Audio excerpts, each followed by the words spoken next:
So thank you, Jonathan, for coming down. I feel that this is a really important issue to resolve. Okay. So as you know, we are trying to head up this new division.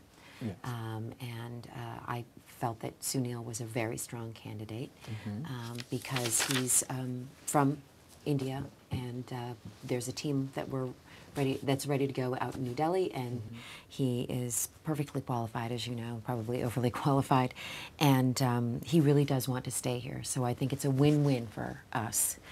And I don't think that the H-1B visa will be a problem because I think he has so many qualifications that it wouldn't be a problem or a headache for HR. I feel a little differently about this one, Okay. to be honest. And I really would like to keep this hiring in-house, to be honest with you. I feel like we have a lot of long-term staff, people that have been here, and folks that are U.S. born who should be given the opportunity first. Okay. And I feel that we can really advertise and do everything we need to do to make sure we can get someone qualified. I don't think it's a hard thing for us to do, but I think it's something that we need to do at this point. I appreciate that, and I did know of your feelings of this. But I think after working with him and knowing that he can not only do this job, but that, you know, he will be flexible with the salary, the fact that he has a PhD, I think that gives us an edge. I mean, it allows us to compete in a market that we want to come on strong right, in. and I understand that in terms of you know, qualifications and things like that, but I don't think that's a unique qualification for the position. Well, no, but he has the unique qualification of knowing our culture, their culture, and he has the technical expertise. If we're going to look at this from a purely a cost standpoint, you're talking about advertising, interviewing, the time that goes into that. Now I have to train this person. Not only is he trained and qualified, he's here and he wants to stay here.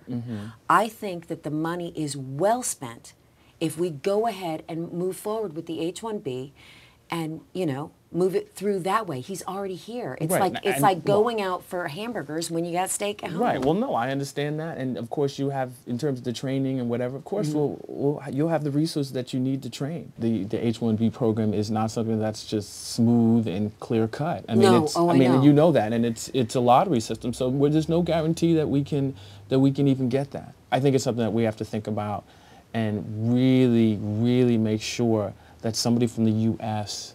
is given this consideration. Okay. You know, the diminishing jobs that are out there, you know, I feel more comfortable if we go that route. Okay. I did schedule him to come in and see us, and I think he should be right outside, so I'd like for you to just give him the opportunity. You know, just give him this chance, okay? I'll take a second and meet him. Thanks, Jonathan. You're welcome. Actually, here he is. Hi, Sunil. Hello. Come on in. Hi. Morning. Morning. Jonathan. Sunil, this is Jonathan. I'm Jonathan, this is Sunil. Thanks to meet you. Finally to meet you. Thanks for having me in. You're welcome.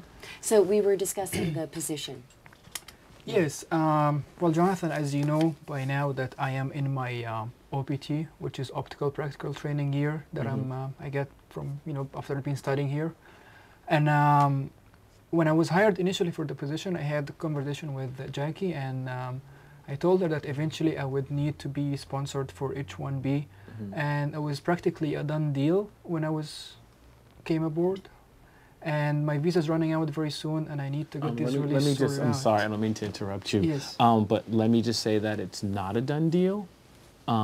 We have a lot of internal candidates for the position, and you're definitely being considered for the position, but we have other people. So I just have to be clear that it's not a done deal. Well, I understand there's other candidates, but I can tell you that I am bringing a lot of these things advantage to the team, one of which I do have a PhD, and I know most of the team here don't, and even my salary requirement are lower than the internal candidates.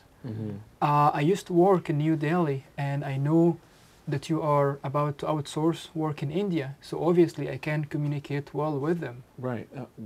Okay. So do you know a company called Exeltis in New Delhi? Do I know them? I used to work for them. Really? And yes, and I know all the programming process. I used to work, tweak any JavaScripts. I'm not only on the software, I can do hardware like repair, work at the lab, do some soldering, schematic capture using OrCAD. I mean, I know all of it, and yeah, I know exactly, and I have a good relationship with them because I used to work for them for almost 2.5 years. Right, right. Well, I mean, that's an interesting development in all of this, and I feel like I have all the information that I need to go back to the corporate office and have some discussions, and so we can make a decision.